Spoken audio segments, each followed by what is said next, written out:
Assalamualaikum warahmatullahi wabarakatuh.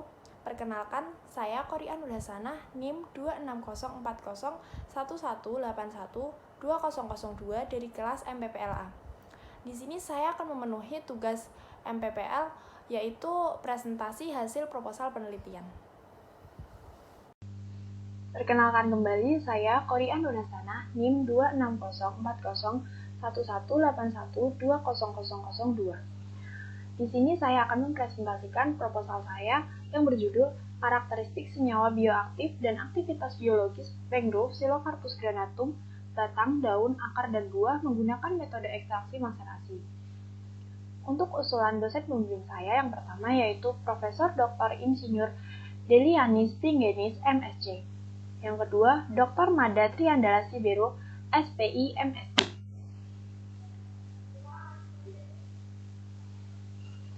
Psilocarpus granatum merupakan salah satu spesies mangrove yang memiliki kandungan senyawa primer dan sekunder yang tinggi dan dapat dimanfaatkan untuk tubuh manusia.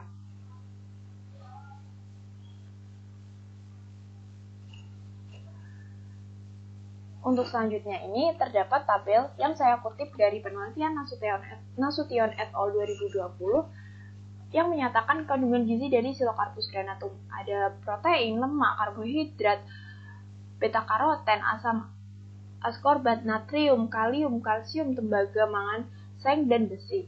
Untuk kandungan gizi yang paling tinggi yaitu ada natrium, memiliki nilai gizi sebesar 517,86 mg per 100 gram. Di mana natrium ini dapat dimanfaatkan oleh tubuh manusia, salah satunya sebagai antioksidan yang dapat digunakan sebagai penangkal radikal bebas. Untuk NAS ini sendiri juga dapat digunakan sebagai campuran untuk bahan kosmetik seperti sunscreen, menurut Hendrawan et al. 2015.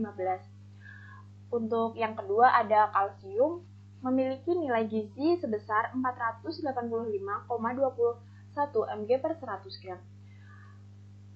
Kalsium ini dapat dimanfaatkan untuk kekuatan tulang dan juga dapat dimanfaatkan untuk kekuatan gigi.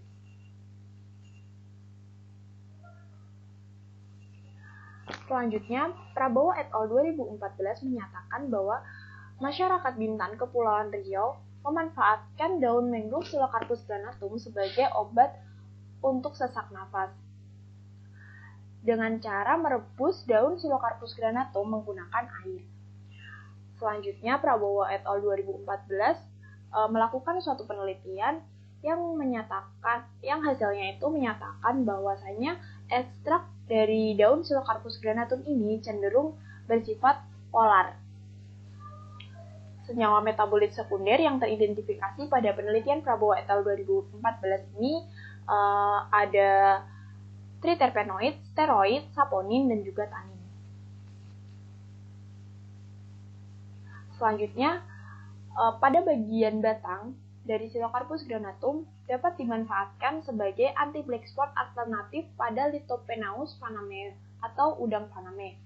Jadi, Kartika et al. 2017 itu melakukan penelitian mengenai ekstrak batang dari Psilocarpus granatum. Seperti yang kita ketahui bahwasanya udang faname pada saat pasca panen memiliki potensi terserang penyakit black spot, sehingga Kartika et al. Melakukan penelitian untuk mengurangi black spot pada udang faname, yaitu dengan ekstrak batang dari Psilocarpus granatum. Untuk selanjutnya, Ghazali et al. Menyatakan bahwasanya limbah dari kulit buah Psilocarpus granatum ini dapat digunakan sebagai inhibitor tirosinase. Perlu kita ketahui bahwasanya inhibisi tirosinase merupakan salah satu strategi utama untuk mencegah hiperpigmentasi pada kulit. Hiperpigmentasi itu seperti bercak-bercak coklat pada kulit manusia. Nah, semakin tinggi kandungan fenolik, maka semakin rendah nilai IC50 yang diperlukan untuk menghambat kinerja enzim tirosinase.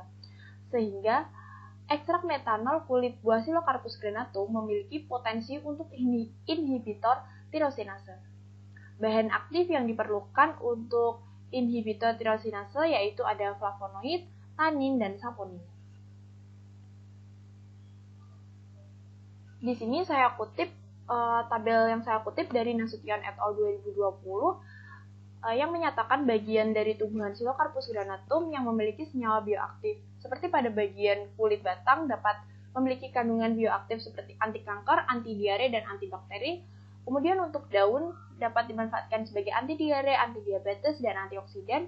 Untuk buahnya dapat dimanfaatkan sebagai antifilatrial, anti diare, dan anti diabetes. Kemudian untuk biji dapat dimanfaatkan sebagai anti kanker.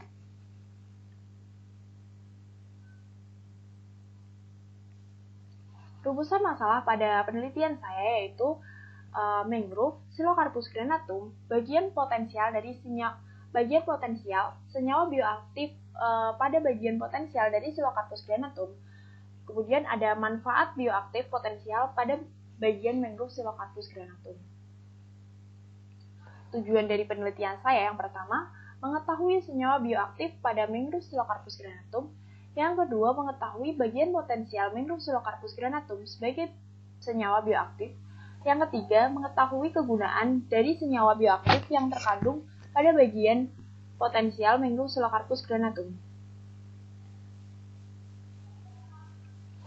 Manfaat dari penelitian saya yang pertama, dapat memberikan informasi mengenai senyawa bioaktif yang terkandung pada bagian mangrove Psilocarpus granatum, dapat memanfaatkan bagian potensial spesies mangrove Psilocarpus granatum, dapat memberikan pengetahuan mengenai kandungan senyawa bioaktif dari Psilocarpus granatum yang dapat dimanfaatkan oleh tubuh manusia.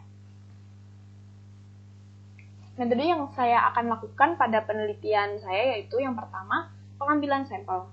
Untuk sampel yang saya ambil itu ada 4 bagian. Yang pertama ada daun, yang kedua ada batang, yang ketiga ada akar, dan yang terakhir adalah buah dari Psilocarpus granatum ini sendiri.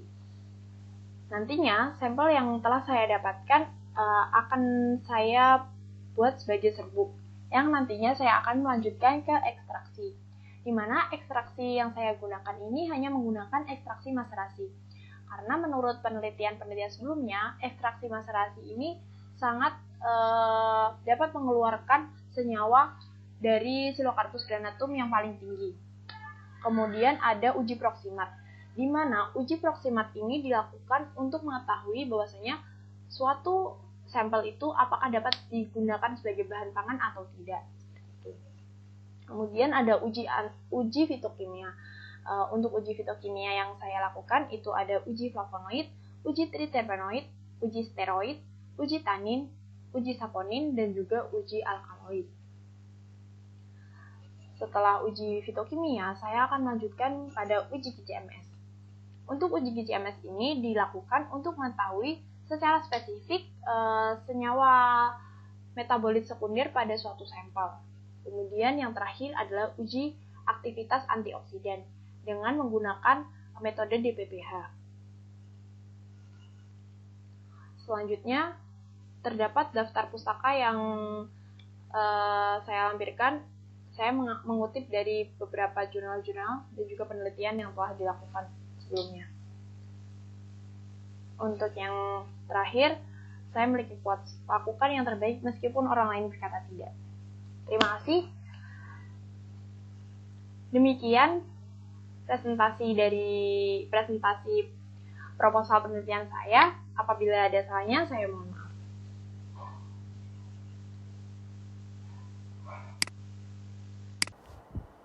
Demikian presentasi yang dapat saya sampaikan. Apabila ada kurang lebihnya mohon maaf. Wassalamualaikum warahmatullahi wabarakatuh.